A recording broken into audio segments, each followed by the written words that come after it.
que é lastro? X dólares corresponde a X gramas ou X quilos de ouro, mais ou menos isso. Ou X quilos de prata, ela tem que ser lastreada em alguma coisa física, palpável. E aí depende do apoio governamental e da dinâmica da oferta e da demanda. A maioria das moedas modernas, como o dólar americano e o euro, se enquadra nessa categoria. Quais as principais conclusões aí, né? O dinheiro fiduciário é uma moeda emitida pelo governo, não lastreada por uma mercadoria física, o ouro, derivando seu valor da oferta, da demanda, da estabilidade do governo emissor. A flexibilidade do dinheiro fiduciário permite que os bancos centrais controlem fatores econômicos como oferta da moeda, taxa de juros e inflação. Peraí. Então quem que controla a inflação? Vamos parar para pensar, hein, galera? Os bancos centrais controlam os fatores econômicos como a oferta de moeda, taxas de juros e inflação. Mas traz riscos de inflação ou hiperinflação se impresso em excesso. E aí, exemplos de moedas fiduciárias aí são as moedas do mundo, né? O dólar, o euro, a libra esterlina, o nosso real aqui no Brasil. E a mudança das moedas lastreadas em commodities proporciona aos governos maior capacidade de gerenciar a política econômica e se adaptar às demandas do mercado global. Olha que interessante, né? E aí, para permitir um pouquinho mais de detalhes, eu fui no ChatGPT e fiz uma pesquisa. Vamos verificar? O ChatGPT ele faz uma coisa muito legal que ele explica em camadas. Então, ele explica aqui, ó, a primeira parte aqui simples e a segunda aqui uma explicação mais intermediária e a terceira aqui uma explicação avançada. Depois ele as consequências, a analogia e o resumo, né? Vamos dar uma destrinchada nisso daqui, pessoal, é bem legal. Então, uma explicação simples aqui, como se fosse para uma criança de 5 anos. Então, imagina que todos os países aqui decidiram brincar juntos e precisavam escolher uma régua única para medir um valor. Eles escolheram o dólar americano como essa régua, né? E disseram, o dólar vale ouro. Assim, sempre que alguém tivesse dólar, podia trocar por ouro nos cofres americanos. Resultado, os países passaram a confiar no dólar como se fosse ouro. Então, o dólar ele virou uma moeda fiduciária baseada na confiança. Aqui o segundo ponto aqui, em 44, aqui no final da Segunda Guerra, que durou de 39 a 45, 44 países se reuniram em Bretton Woods, nos Estados Unidos. Vocês já ouviram falar no acordo de Bretton Woods? Isso é muito importante para as finanças, para vocês entenderem até onde a gente quer chegar.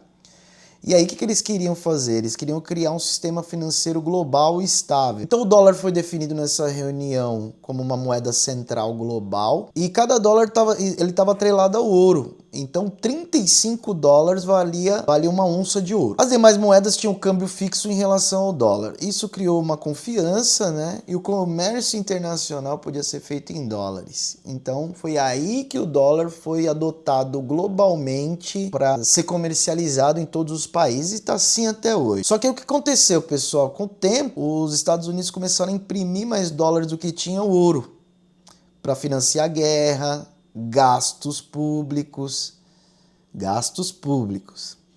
e expansão econômica. Aí aqui vem uma explicação mais avançada aí, vamos evoluindo, né? E aí nos anos 60, a França percebeu que os Estados Unidos não tinha dinheiro suficiente, não tinha ouro suficiente para todos os dólares emitidos no mundo. Falou, pô, peraí, né? Então a França começou a questionar e depois outros países começaram a questionar. E aí em 71, o presidente Nixon, né, o presidente dos Estados Unidos, suspendeu a conversão do dólar em ouro, que foi o chamado Nixon Shock. Isso aí acabou de vez com o acordo de Bretton Woods, que o acordo de Bretton Woods ele garantia o lastro do ouro em relação ao dólar. Consequência disso aí foi a inflação global. Como não há um limite de ouro, os governos podem imprimir a moeda sem restrições. E aí, com isso, gera o quê? Ciclos de crises, excesso de emissão gera bolhas, crise de 2008. Se tiverem curiosidade da crise de 2008, eu posso fazer um vídeo focado na crise de 2008, para vocês entenderem. E isso gerou hiperinflações em alguns países. Aí o dólar como reserva mundial. Apesar de não ter mais o ouro, o dólar ainda continua hoje, só que o que acontece? A confiança hoje do dólar, ele é nos Estados Unidos como um país que tem o maior poder econômico do planeta e também o maior poder militar. Então a confiança está aí. Em 2008, após essa crise, foi a gota d'água e uma pessoa chamada Satoshi Nakamoto criou o Bitcoin, que nasceu justamente como uma reação ao dinheiro aqui que não tinha lastro, buscando ser um ouro digital com oferta limitada a 21 milhões. Mas lá na frente a gente vai falar de criptomoeda, tá ok? E analogia aqui com a vida real. Então pensa, olha só que bacana o ChatGPT faz. Então pensa como se fosse um condomínio. Antes, cada morador recebia uma fichinha de plástico, que seria os dólares. E eles poderiam ser trocados aqui por cerveja, que a cerveja seria o ouro. Bacana, hein? E aí, com o tempo, o síndico começou a imprimir mais fichas. Quando os moradores foram trocar, descobriram que não tinha mais cerveja suficiente, que era o ouro. E aí o síndico falou, então a partir de hoje as fichas valem porque eu que mando. Porque ele é o síndico, ele que manda, né? Então o acordo de Bretton Woods aqui criou um mundo atrelado ao dólar, lastreado em ouro. Em 71 esse lastro acabou e desde então a gente vive no sistema de dinheiro fiduciário, onde a impressão de moeda depende da política de cada país. Muitas vezes sem limites claros. Então isso daqui foi a migração do dinheiro que quando ele era lastreado em dólar para dinheiro fiduciário, que ele é baseado na confiança do governo, tá? Mas aqui a gente tá falando dos Estados Unidos. Aí os outros países adotaram a mesma questão do dinheiro fiduciário. Com isso, o dinheiro ele é simplesmente baseado na confiança que a população tem no governo do seu país. O que acontece? Eu vou mostrar para vocês aqui a evolução disso durante os anos. Vou começar aqui com um gráfico aqui do Brasil. E aqui no Brasil eles chamam, aqui no Brasil não, no mundo, eles chamam de base monetária. Então esse gráfico ele demonstra no decorrer do tempo o quanto de dinheiro foi imprimido. Então aqui esse site aqui, fiquem à vontade depois para pesquisar, tem vários gráficos aqui interessantes, é tudo online. Então aqui, ó, em 2004, no Brasil existiam 89 bilhões de reais circulando entre a população. E aí com isso foram aumentando aqui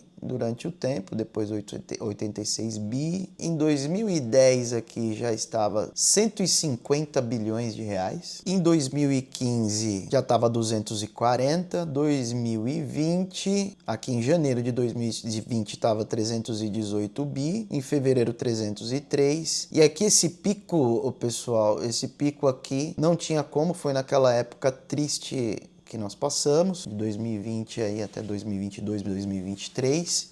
Então o governo foi obrigado a imprimir dinheiro mesmo, né? Até para atender todas as demandas aí de saúde, para atender a situação que o mundo estava passando. Mas só para vocês terem uma ideia, a violência disso, de 308 pulou para 424 em apenas 3 meses.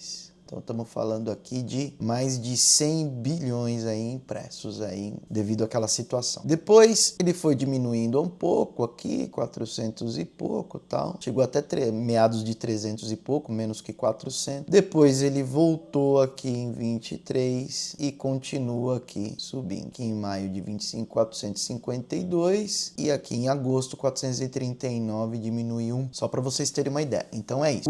Quando a gente percebe que o dinheiro as coisas estão aumentando de preço, isso significa o aumento da base monetária, tem a questão da inflação, tem a questão de isso daqui é para financiar outras coisas. Por que o governo faz isso? Os governos fazem isso. Eles fazem para financiar gastos públicos, entre outras questões, mas a consequência disso é muito grave, porque quando tem mais dinheiro circulando, é natural que as coisas aumentem de preço. Lembra lá da fichinha e da cerveja, tá bom? Acho que foi uma analogia boa que o ChatGPT fez. E aqui eu vou entrar na parte aqui dos Estados Unidos para vocês terem uma ideia. Então esse daqui é o gráfico M2 dos Estados Unidos, que é o gráfico total aqui.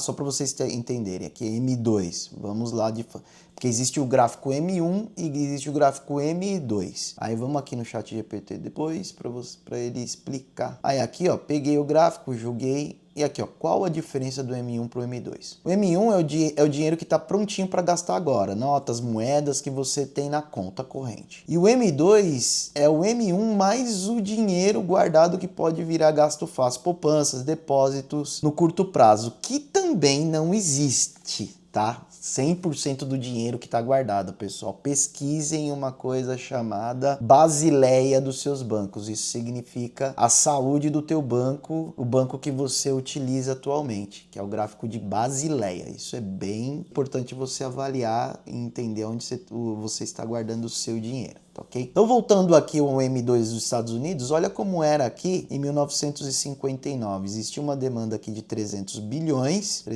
não menos aqui, 189 bilhões. E aí, vamos analisar depois da década de 70, olha, ele foi aumentando um pouquinho aqui e tal, mas olha da década de 70, o que aconteceu? Coisa exponenciou. Em 1976, eles já tinham 1 trilhão de dólares impresso. Veja que aí, ó, aqui era 300, 100 e pouco, não, 200 e pouco aqui. Quadriplicou aqui de 1959 até 1970. E aí depois disso, pessoal, foi ao contrário, não é ladeira abaixo, foi ladeira acima. Então olha só, de 1 tri, de junho de 80 para eles atingirem 3 anos. E aí, pessoal, foi indo embora, ó, aqui no ano 2000 já estava em 4 tri, 2010 estava 8, 2020 estava 15 e hoje se encontra em 22,12 trilhões de dólares. Imagina, parece loucura, né? É esse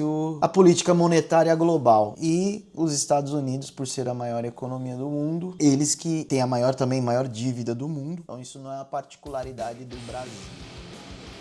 Então, pessoal, agora que vocês entendem como a impressão de dinheiro acaba corroendo aí o poder de compra das pessoas, isso daí a gente entende o quanto é importante a gente estudar o porquê que a gente tem que entender a questão do dinheiro e todos aqueles gráficos e aquelas coisas complicadas que o pessoal acaba falando em jornais e tudo, né? Mas, ó, só para também vocês não assimilarem só a impressão de dinheiro, ela também acontece como, né? A questão da inflação e a corrosão do nosso dinheiro. Vocês imaginem, por exemplo, o aumento de uma demanda de um certo produto. Tem muita gente procurando aquele tipo de produto, natural que o preço daquele produto aumente também, né? E aí a gente começa a ter alternativas. Por exemplo, alguns produtos que são de produção sazonal. Por exemplo, tomate. Às vezes a gente vê que a batata aumentou muito. Às vezes é a carne. Então, às vezes essa demanda aumentou muito sobre aquele produto e